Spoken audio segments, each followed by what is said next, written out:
ఎవడో పనికి మాలినోడు, ఎవడో స్వార్థపరుడు, ఎవడో బుద్ధిహీనుడు, వాడి స్వార్థానికి నిండు పాడు చేసిన దానికి నువ్వు అంటున్నావు I'm feeling rejected by everyone అంటున్నావు.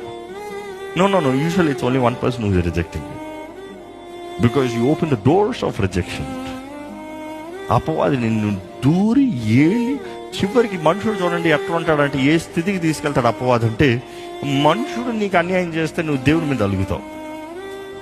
మనుషుడు నిన్ను రిజెక్ట్ చేసిన దానికి దేవుడు నిన్ను రిజెక్ట్ చేసినట్టు మాట్లాడతావు. మనుషుడు వాడి స్వార్థానికి నిన్ను పాడు చేస్తా నువ్వు అంటున్నావు, దేవా నాకు ఎందుకు ఇది చేసావు అని అడుగుతున్నావు, నాకు ఎందుకు ఇది అనుమతించాలంటున్నావు, నువ్వు దేవుడు అయితే నాకు ఎందుకు ఇది జరగాలంటున్నావు. No, never question God like that. Say నీవు మాత్రమే నన్ను బాగు చేయగలిగిన దేవుడివి, నువ్వు మాత్రమే నన్ను సరిదిద్దగలిగిన దేవుడివి, నువ్వు మాత్రమే నన్ను మరలా రిస్టోర్ చేసి, ఇంకో మనుషుడు నన్ను అబ్యూస్ చేశాడు, మనుషుడు నన్ను పాడు చేశాడు, మనుషుడు నాకు హాని జరిగించాడు, కానీ నా జీవితాన్ని, నా కుటుంబాన్ని, నా దేహాన్ని బాగు చేయగలిగిన దేవుడు నీవు మాత్రమే. రిస్టోర్ మీ బ్యాక్ దేవుడిని అడగాలి.